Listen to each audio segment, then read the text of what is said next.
Monsieur Ndao.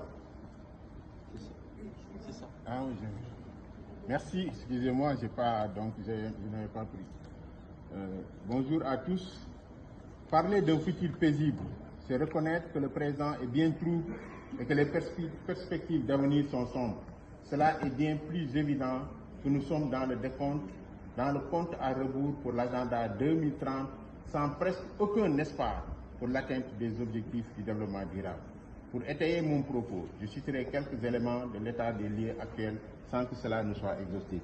Les défis sanitaires, la multiplication des conflits, le dérèglement climatique et ses conséquences, l'immigration, choix forcé ou de survie, la pauvreté endémique, le chômage des jeunes et une perte massive d'emplois, l'érosion des droits de l'homme et les répressions massives des populations éprises par le désir de prendre en main leur propre destin, les déplacements massifs de population, les défis du genre, les inégalités criardes, j'en passe. Tous ces défis ont régulièrement interpellé les gouvernements centraux et les communautés internationales sans qu'aucune réponse appropriée ne soit servie. Malgré le fait que tous ces défis soient globaux, chaque gouvernement central a cherché individuellement, la plupart du temps, à les relever sans jamais y parvenir. L'Organisation des Nations Unies a montré ses limites quant à sa capacité à promouvoir des solutions durables. La conséquence est que les peuples n'ont plus confiance ni à leurs gouvernants, ni aux organisations réunissant ces gouvernants. Notre conviction est que ces défis ne peuvent être relevés et ramener une paix durable avec une forte probabilité de réussite qu'avec la priorisation de la gouvernance territoriale dans laquelle le principe de subsidiarité est respecté. Travailler. Il est grand temps d'impliquer fortement les gouvernements locaux et régionaux en territorialisant les défis et chercher à apporter une réponse territoriale à ces défis.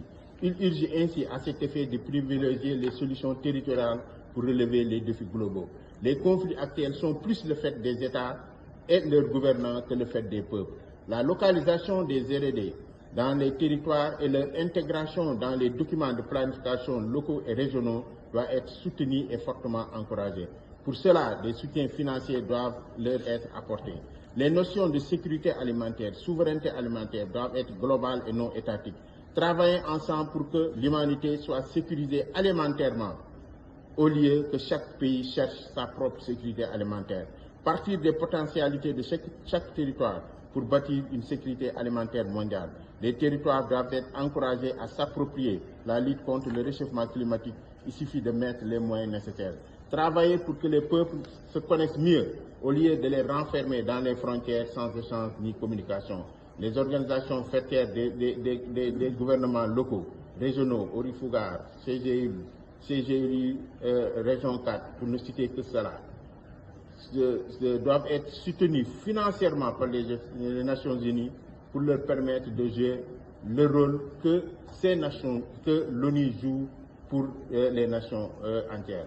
À cet effet, elle pourrait établir un lien régulier avec les territoires pour débattre de toutes les problématiques qui interpellent l'humanité et essayer ensemble d'apporter des solutions durables. Je vous remercie.